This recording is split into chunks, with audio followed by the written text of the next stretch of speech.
Welcome to Moments with Marianne. This is your host, Marianne Pastana, and we're here today with special guest Danielle LaPorte, who's here to share with us her new book, How to Be Loving, as your heart is breaking open and our world is waking up.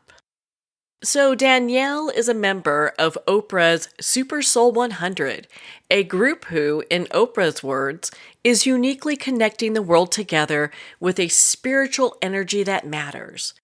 She was the former director of a future studies think tank in Washington, D.C., where she managed a team creating global scenarios. And she now speaks on the intelligence of love. Her heart-centered facilitators program and membership evolved out of the Desire Map, with over 400 workshop facilitators in 32 countries. So welcome to the show, Danielle LaPorte. Hello, hello. What an honor it is to have you here and to talk about your new book. What inspired you to write this? A whole lifetime of learning things the hard way and a bit of grace. The book that came to be, How to Be Loving, didn't begin that way. It was meant to be more of a sequel to my book, The Desire Map, which is about getting clear on how you want to feel, and then having that question, how do I want to feel, guide your life. And I had some revelations along the way that fulfillment wasn't necessarily about being in a good mood every day and crushing your goals. It was more about what you want to embody. What's the quality, the energy, the virtue that you want to be all the time, no matter what is happening outside of yourself. And that's sort of the philosophical arc of it. So we got to a new question. What do you want to embody? And hopefully the answer is love, no matter what. Do you find for most people, especially right now, that that's something they're really craving for? Oh, yes. I think people are craving to have deeper connection. I think they want to repair a lot of the strain and the damage that's been done over these last few years of so much global divide, polarization, stress. I think it is the best of human nature to long for connection. And I think waking up and really becoming a whole person is about backing up that longing with the courage to connect and all the practices that help us really live from loving kindness. And my experience, my observation so far, especially around this conversation around love, consciousness, compassion, is that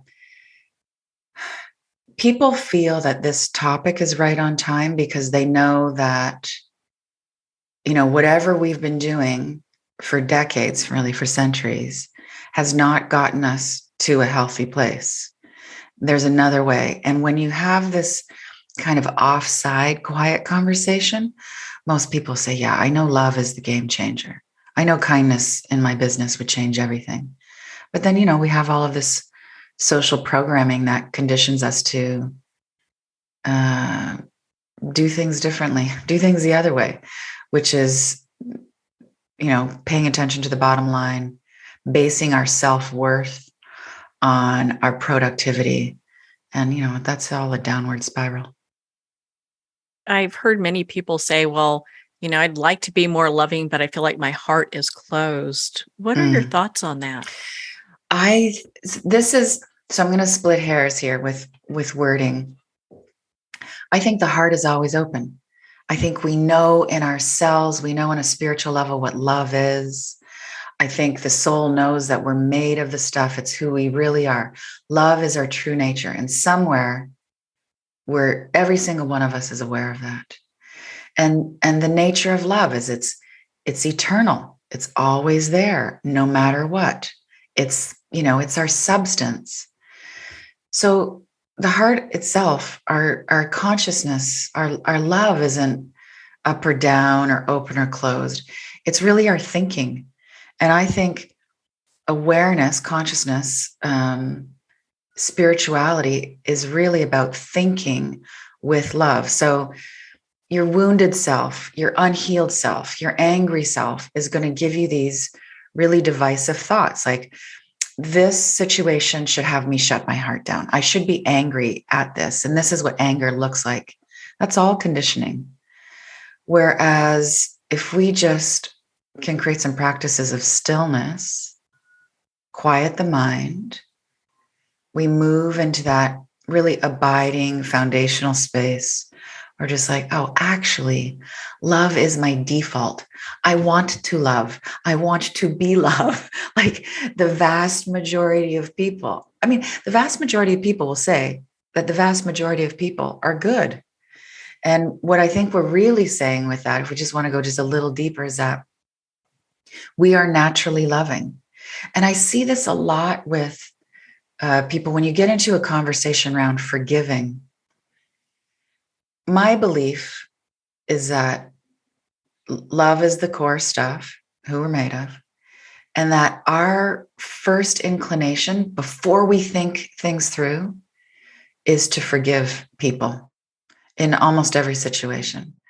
But socially, there's all these structures put into place about accountability and right and wrong and legalities and contracts and all of our intellectual dancing that really just keeps us out of the heart. But the heart has always got enough space for everybody's behavior and having compassion for that. And it's always got space to have compassion for our own not so great behavior. Thank goodness for that. Yeah. We need that. Yeah. We need that grace, Yes, that's now. what it is. That's what it is. It's grace. Well, I know in your book you talk about, just how we can really start this practice of thinking with love. How do we do that? I do something called a stillness sandwich, which is I create stillness in the morning and I create stillness at night. Because I think you cannot hear your higher guidance. You cannot figure out what you actually learned from the day unless you just take a minute. And stillness for people can look differently. I mean, it can be as simple as like a walk, 5 minutes of journaling, waking up before everybody else in your household wakes up.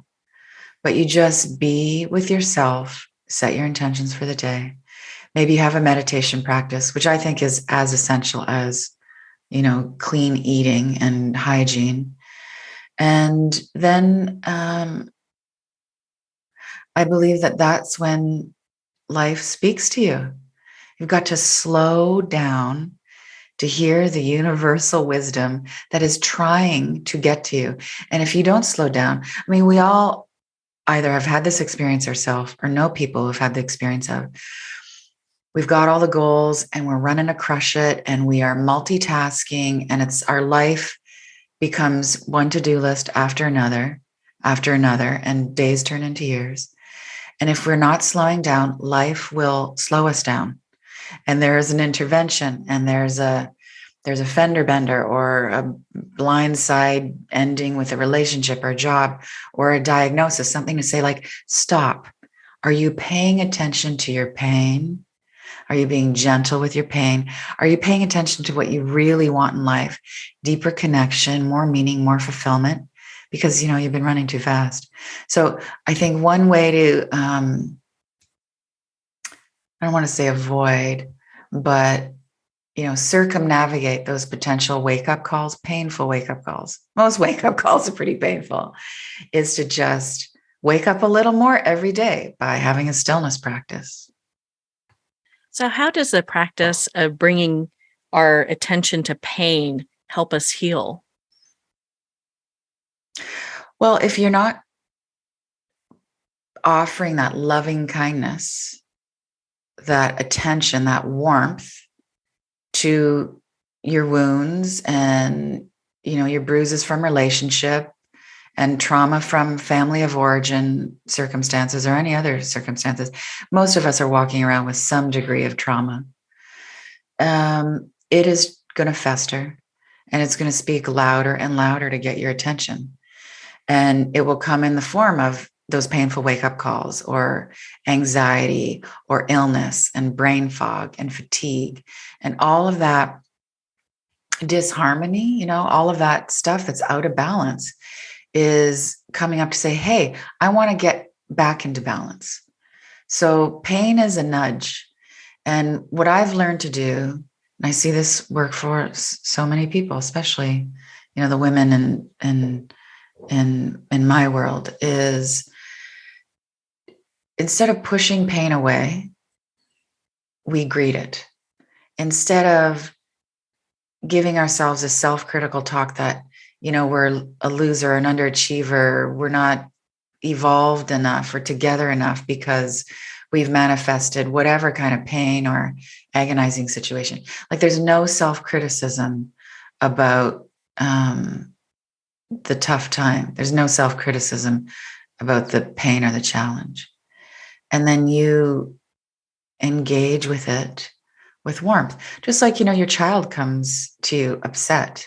You don't say, you should be more mature about this, or I don't have time for this. You would never do that. You meet your child with warm friendliness, total love. And then the child calms down, and they get a little more aware and a little more awake and a little stronger because of your loving attention. We need to think of those wounded parts of ourselves, our anxiety and our neuroses and our greed and whatever your thing is, as those are our creation.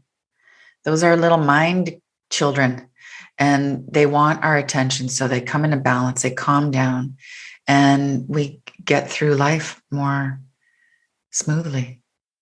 I think all of us want to sign up for that, Yeah. get through life more smoothly. It that doesn't mean that we won't have the challenges that we face, right?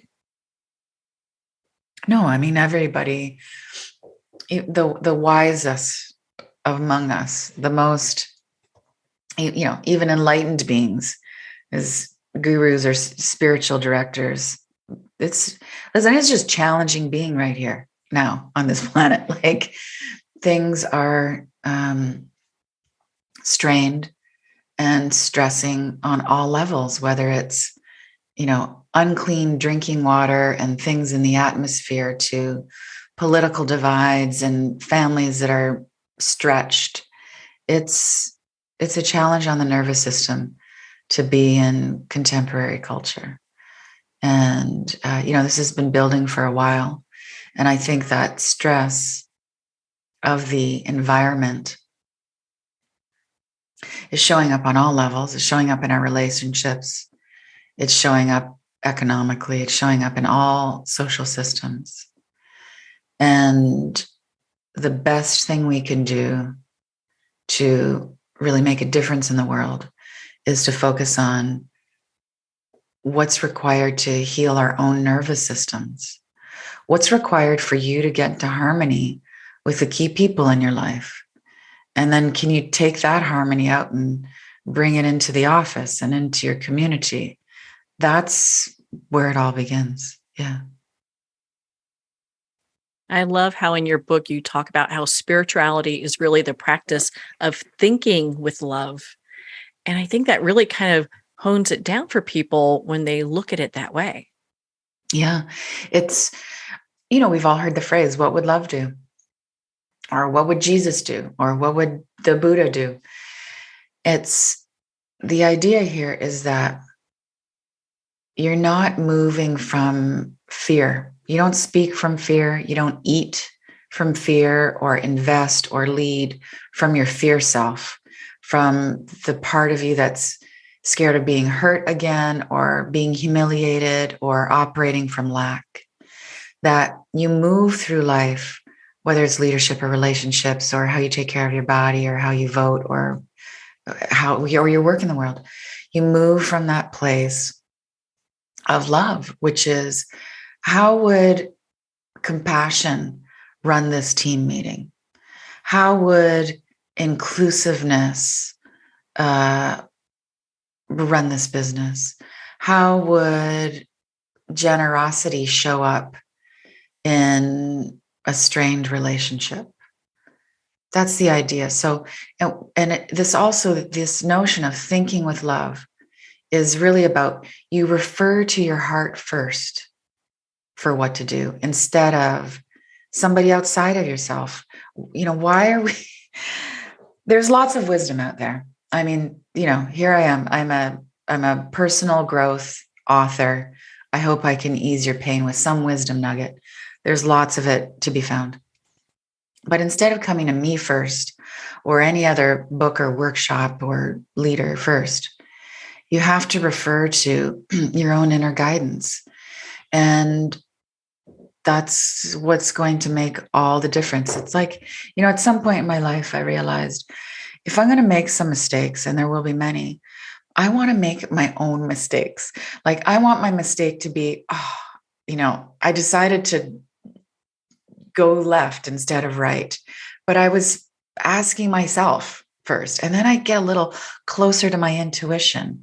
My instincts get a little more honed.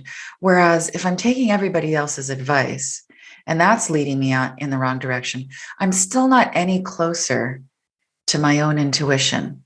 So self-referencing is really how you build a life of, I think it's what leads to peace. Yeah, make your own mistakes. That's such great advice. I think with books like yours, it helps lead the way for us to be able to make those changes, because a lot of us have really been socially trained in order to act or think in one way or another. Mm-hmm. A lot of conditioning. Like, one thing I bring up in the book and How to Be Loving is around conditioning of emotions. So, everybody right now can think of, let me think of a agitating scenario. You invite someone to your birthday party. You really want them to be there. They show up. They're supposed to bring the birthday cake. They don't show up at all. Now, life's going to tell you, we're conditioned. You should be angry. You should be disappointed. You should express that anger in a certain way. Okay.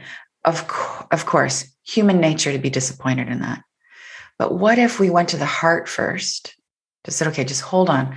Before I move into this conditioned response that could be damaging for everybody involved, what if I just see this with some love? It's like, I'm concerned something could happen. This could be some kind of cry for love. And my birthday party was fine. This doesn't change who I am. This doesn't change how connected I am to my soul or to other people. I can just flow with some love with this. I mean, you think about referencing the heart in all of those sticky situations.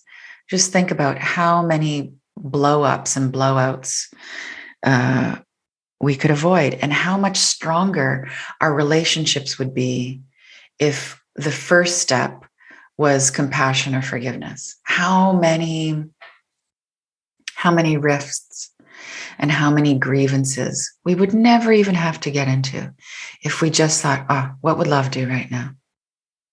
And love has space to get angry. Love is both. It's the holy and the human. But kindness first, and then you get strategic. That is awesome. Because it's interesting. In your book, you talk about how, we really, in ultimate inclusiveness, we really are accepting all of us, which I so appreciated. Yeah, the idea here is about reverence. So this is also part of social conditioning and human nature, is that the things that we're ashamed of or cause us distress, we want to push those away. So for most of us, it's some kind of fear. It's anxiety. It's fear of failure. It's there's this list that we have. It's a pretty short universal list. It's some expression of fear. And usually we're pushing it away. We're trying to repress it.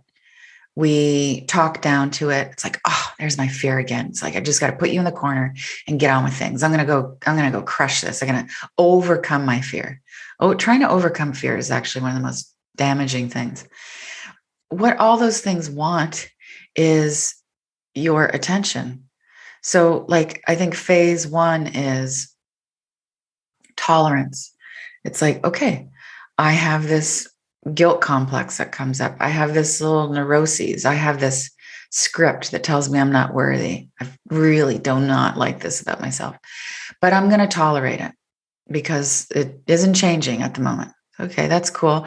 I mean, that's better than self-criticism, punishment, pushing it away. Then I think the next level is we move into like legit acceptance. This is a thing I have.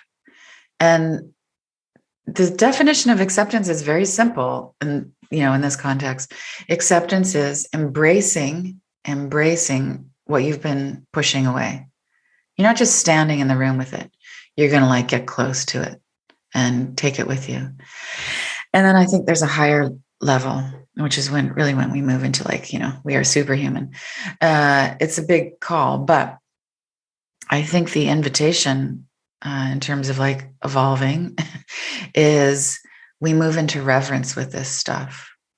So instead of, really coming down on your doubt, like, oh, I wish I was more faithful and trusting and I didn't worry so much and my doubt just plagues me. Why don't you actually see the gift in your doubt and have a conversation with it? You created this, to have a talk with it. It comes bearing a gift. It's challenging. There's a gift in the challenge, but there's a gift in kind of the texture of the negativity. And it might go like, wow, doubt. Every time you come up, you are a reminder for me to double down on my faith. Or guilt. Every time you come up, you remind me of, you help me remember that I should look at my purest intentions. You see where I am whole and loving. And so it goes. And what happens when we do that is, in a very poetic sense, we become more whole, we become more mature, we become more stable, because we're the stabilizing factor, right? We're not letting those emotions run the show. We're saying, you know what? Dear guilt, dear doubt, dear whatever it is, I'm in charge and I am loving. I have room for you and I'm going to take you with me. I'm going to proceed to be successful and a good mother or whatever it is that we're trying to do and achieve. But we do that as our whole selves, not as our splintered, chaotic selves. You have this great roadmap to teach people how to be loving. Is it that you find that people sometimes just don't have the right questions or really know how to approach this? I think people don't believe that they are worthy of love. I think they doubt that they are capable of loving themselves fully, let alone loving other people fully. I think we're plagued with doubt. And that's the worst and most aggressive social conditioning that we have, that we're separate from each other. That's not true. We all come from the same source. That we are not connected to something higher and more meaningful. That's not true. Something higher and more meaningful, however you want to look at it, some universal intelligence is responsible for everything. And we come from that. So the call to love is to just work on your belief system, to raise the vibration of your belief system, which really, this gets into loving thoughts and raising the quality of your thoughts, which is, I really think, the heart of the How to Be Loving book is, listen, we all have to know that our thoughts are creating our realities. Our thoughts affect our nervous system. Our thoughts affect our decisions, our choices, our perspective in the world. So if you want to live healthy and whole and in balance, then you need to choose healthy, balanced thinking. And nobody else is in charge of that. This is the beauty of free will. You might not be able to control your circumstances. You certainly cannot control other people or things on a global scale, but you can choose what you think about everything. And you can choose to see things as blessings or curses, as gifts or pure challenge. You can choose to see everybody as connected to you or as against you. I mean, really, you get to say if you are seeing the universe as like a friendly or as a hostile place. And that choice is going to determine the course of your life and your health. It really sounds like making these shifts in perspectives and how life is. And I love how you talk about, looking for the blessings, because it just really shifts everything into a whole different area. And this doesn't mean that, finding the gift in everything. Like, this is part of the new age spiritual bypass that happens, is like, there's tragedy, there's hardship in our own kitchens and in our own countries and on a global scale. There is injustice, there's challenges. Finding the gift in that is not saying everything's okay, or that was karma, or I'm happy no matter what. Finding the gift in that is, all of these challenges expand me. The challenge is real. This is actually for real hard. But I'm becoming a more aware person. I'm becoming more connected to the people in my life. I'm seeing what I'm made of. I'm getting more connected to the earth. So we turn our gratitude to the growth of the situation. And, every mystic has talked about gratitude really being the basis for abundance. I don't think, life wants to build on what you have already set down in your life, right? Like, so create something strong and real. Like, I am grateful for clean drinking water. I am grateful for the love I do have in my life. I am grateful for, the list is infinite for most of us. And build on that. And that hangs out in your energy field and your attitude and the words you speak. And that attracts more reasons, more occasions into your life for gratitude. Like attracts like. Same energy is looking for its same energy. It seems that when I've contacted people and been in touch with some people, they'll say, well, I have this going on, this past child abuse and these other things that have happened. And in some ways that can almost become an identity. So how do people move beyond that to a place where they're forgiving sometimes the unforgivable? This is a really great question, because the unhealed part of us really has a hard time believing that healing is possible. And that's why we have support systems. That's why we go to therapy. I mean, whenever I talk to any of my psychotherapist or coachy kind of friends, I'm just like, how do you do this when someone really shows up traumatized and broken? There's been really severe stuff, or, severe neuroses or addiction. Like, how do you hold space for that?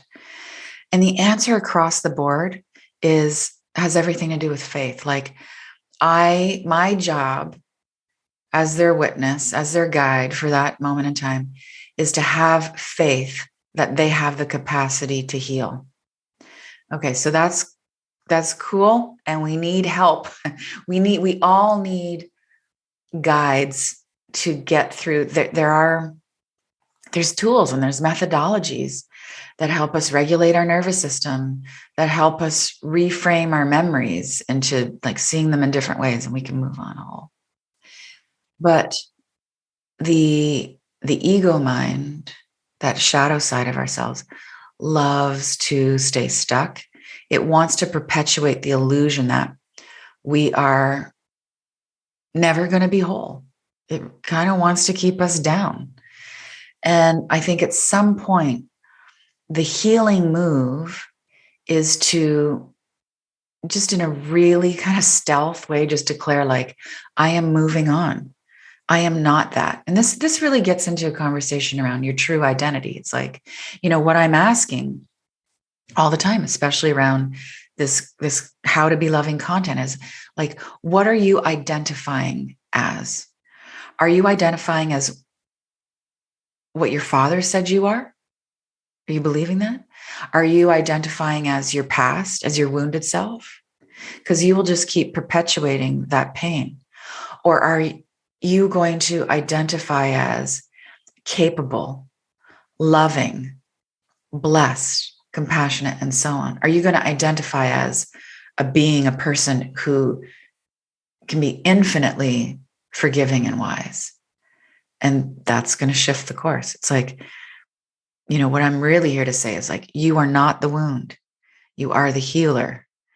And all of those challenges, I think the soul dispenses those challenges to us to have us remember our true nature, which is we are powerful healers. And eventually you got to get over some things. Look at the impact, go for therapy, do all that. And then consider that you are more than that. I mean, what I would love to see is, and this is, I'm speaking as someone who's had so much therapy, right? I've done so many workshops. I've had so many different kinds of therapists and therapeutic modalities. And now I'm at a point in my life, and this could change. I might want to call my old psychotherapist next week. But right now, I feel like what's most helpful and healing to me, after I've done all that recapitulating, after I've learned the tools of boundaries and courageous conversations and all those things, and regulating my nervous system, now I'm just like, I want to focus on the energy that I am, of the energy of situations. And I'm going to focus on just higher states of being. Like the revolution, personally, I would love to see is that we all walk into therapy to get the medicine that we need. I'm speaking in a metaphorical sense, and that the therapist is there to witness us and, of course, guide us, but also that there's an intention set that at the end of that witnessing and that personal healing, that what we start to work on is forgiving the perpetrator and how our parents didn't meet our expectations. By the way, nobody's parents meet their expectations. Nobody's childhood is perfect. This is part of like how life works. You come into an imperfect system to find the perfection of yourself. We only learn through contrast. So we're going to have imperfect relationships all day long for the rest of our lives, to move into our own capacity for love. I really like that because then it really makes it very simple for people. Everyone comes in with contrasts, with different types of challenges or things to work through, but it's not something that's just unique to one person. Mm-hmm. Yeah, no, this is universal. No, nobody gets out. Nobody gets out alive. Nobody is in a body on the planet and doesn't learn through contrast. It's the human duality. There's so many people. I think one of the things that we really struggle with is being able to have harmonious relationships with others. While we work on the ones with ourselves, we can be around people who annoy us or who we don't trust or we don't like. So how do we get to this place of acceptance with them? I have a very simple, highly enlightened methodology for this. When someone is on your nerves, when someone like, you could go from the light stuff to the extreme stuff, from like they're on your nerves to like they've broken your heart. You just say to yourself, oh, I've done that before. And that's it. You build common ground. You see that, you were kind of arrogant before. There have been times when you were a little bit selfish. There have been a couple times when you kind of rounded up the truth.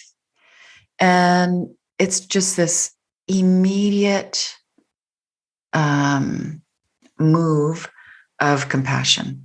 And it has you soften your reaction and your judgment towards them. Actually generate some softening, some gentleness within yourself.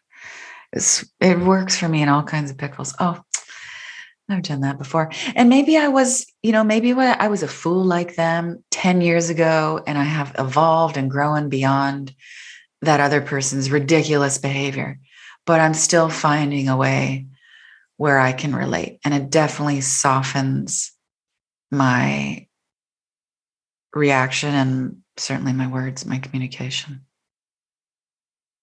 It's one of the things you talk about in your book is treating people with compassion. Mm-hmm. That's it.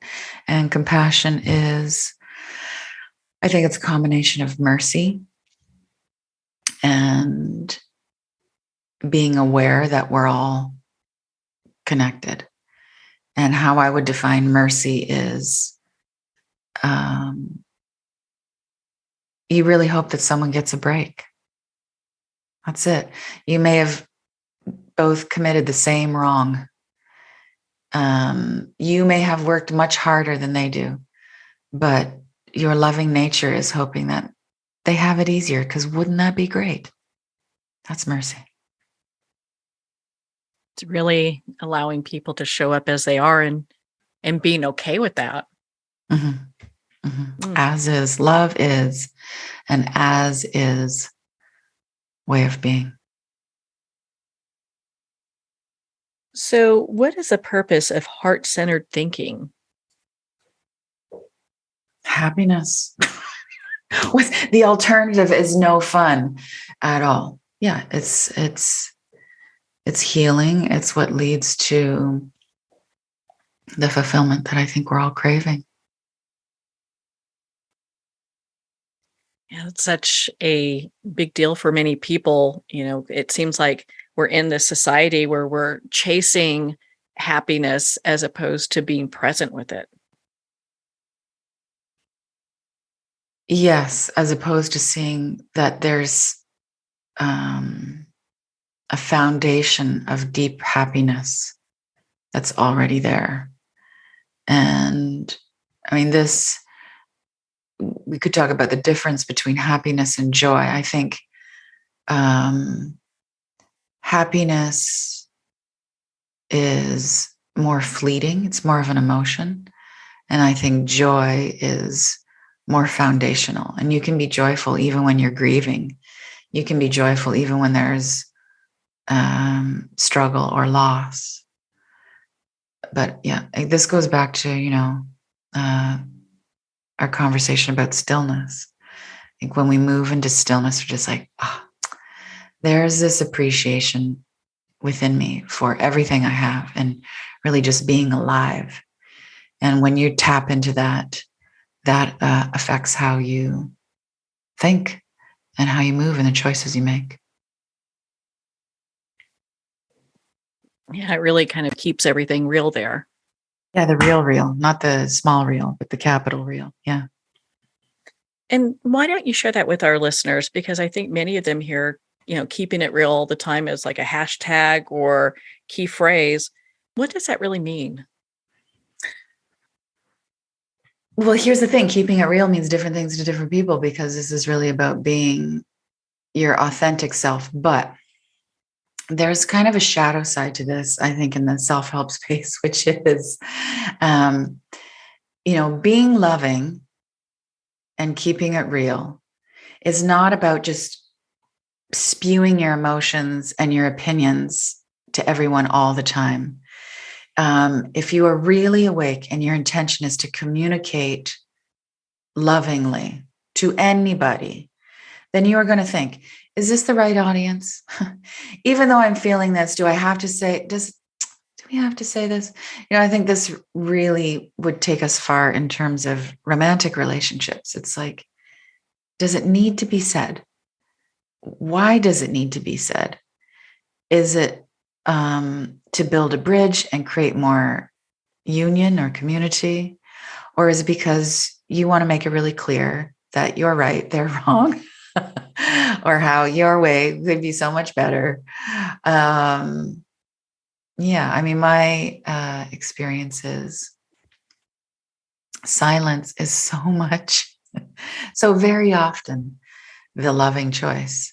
But my ego doesn't want to be silent. My ego wants to make my point. My ego will convince me that I should say it because it's the spiritual thing to do. But if I just ask my heart what to do, I often say, just let it go. And we move further, way faster. Way less disruption. So keeping it real is, for me, it's more about self-intimacy. Are you examining your motives? Are you asking, like, what's the intention behind my communication? Why do I really think I need to say this? Are you looking at what's causing you pain? Are you being real about your insecurities and your vulnerabilities? And when you can get real with that, then you can, you generate the space to hold those things. If you just got honest, hey, the reason I'm doing this and want to achieve this is because I want everybody to think that I'm worthy. And you go a little bit deeper. Oh, yeah. The reason I'm doing this, I'm chasing this goal, is because I just want my dad to tell me that he sees me. That's intimacy with self. And when you see that, it will change what you go after. Maybe you still run the race. Maybe you're still trying to crush those goals. That's cool. But you do them from a more aware place. Maybe those goals turn into being more about being of service to others, or just they really are in your zone of joy. But you look at what's driving you. That's real. Oh my goodness, I love that. I love that. In your experience, do you find that there's a certain amount of strength in gentleness? Because I think a lot of times people confuse that for weakness. I think gentleness is the medicine that everybody needs on the planet right now. I think it would change everything. And it's counterintuitive. At this point, it's counterculture. But, if you look at any predicament, if you're in the middle of chaos, what's the solution? Simplicity. If someone is yelling at you, what's the good move? Be quiet. You don't yell back. Don't, no gas on the fire. And right now there's hostility. We're in an epidemic of all kinds of violence. And it seems like it would be, annihilation, or it would be foolhardy. But really the power move is gentleness, to be gentle with our own judgments and to be gentle with everybody else we're judging. And that is really what diffuses the bomb and tyranny, really. Self-tyranny and external tyranny. Gentleness dissolves the upset ego that's trying to over control everything. Yeah. It's a characteristic I've seen in most of the leaders that I respect. Spiritual, political, healing industry, all of it. They get to a point where they have this, I mean, they're really what I would call heart-centered leaders. There's there's an inclusiveness that they have. Like everybody has a place at the table. And so we have to, with gentleness, listen to everyone's edgy opinions and heartbroken, sometimes hostilely expressed needs. This is really, what we're talking about with the capacity to hold space. You are gentle with everybody's edges, including your own. Oh, I love that. I love that because how often are we very critical of our own edges? We start with us and then we kind of spill on to others with, the shame and guilt and rejection that we've encountered through our lifetime. That's it. That's it. And we just shame and reject others until we are gentle with our own history of shame and rejection. Where do you think people really get hung up when they start to do a process of becoming more loving? That's actually a great question. Where do we get hung up? Well, as I mentioned before, the wounded self has a hard time believing it has the capacity to heal. And we're really undoing eons of conditioning, right? Like whether it's just this lifetime or lifetimes or all the different cultures and lineages that are baked into all of our systems that tell us that we should be against each other, or we shouldn't be too big for our britches, or we should prove our worth, earn our keep, etc. So that's what we're getting hung up on, is just messaging that's really like baked into us on a cellular level about how we should not be loving, and how love is weakness. And that is the biggest lie ever believed. The truth is that actually love is the answer to everything we're craving. Whether you want the expensive handbag or a fulfilling relationship, or to make your first six figures, or whatever it is, or to get on the team, underneath all of that, I think this is without exception, what the human soul is craving is home, belonging, rest, love. And we need to be that and give that to really get the world on track.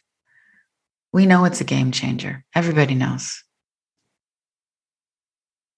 So it's that ripple in the water when we learn how to become more loving, then it affects the people around us just by being that example.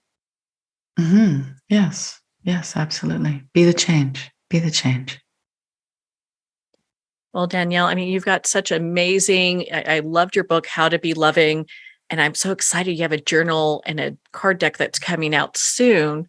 Where can our listeners connect with you and be part of your community and learn more about your work? I got lots going on. Everything is at DanielleLaPorte.com. And right now, in terms of the book, if you go pick up a couple of copies of How to Be Loving, come to our website, let us know that you got it. There's all sorts of lovely gifts and bonuses that we're doing through the year. I'm sending out what I'm calling loving reminders every Sunday. It's like a little voice memo for me to help you get back into your heart. And I hang out a lot on Instagram.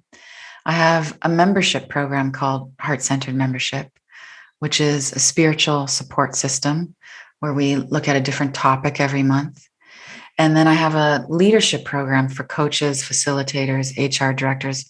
We currently right now have 400 heart-centered licensed leaders who are working in businesses and yoga studios and in their own coaching practices with this curriculum and workshops we have around heart-centered living and virtues in the workplace and self-compassion. Well, Danielle, thank you so much for taking the time to be on the show with us here today. Thank you, Marianne. Thank you, everybody listening. Well, Danielle, it's been such an honor to spend this time with you and to talk about your new book, How to Be Loving, as your heart is breaking open and our world is waking up. Make sure to visit Danielle's website at daniellelaporte.com for more information about her work, her books, and also all the great events she has. How to Be Loving's available at Amazon, Barnes & Noble, and all indie retailers. And if you don't see it on the shelf, ask for them to order it. And of course, support our indie bookstores. We're going to pause here for a quick moment. We'll be right back after this message.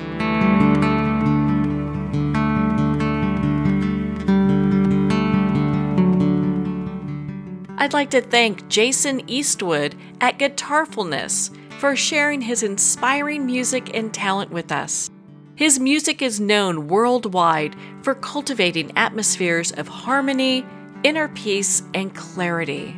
Visit Jason's website at guitarfulness.com. Join his newsletter, be part of his community, and download his music.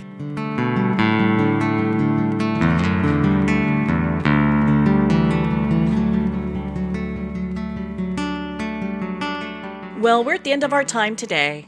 I'd like to thank everyone for tuning in. You've been listening to Moments with Marianne, where we make every moment count.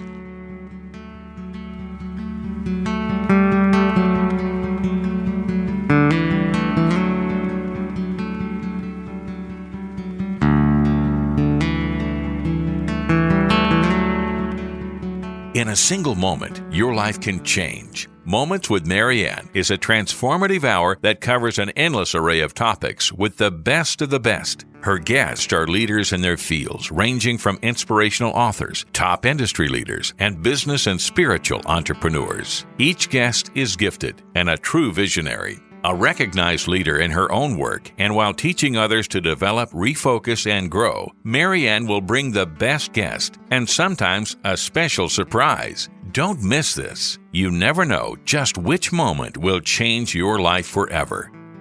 Make sure to tune in and visit momentswithmarianne.com for more information.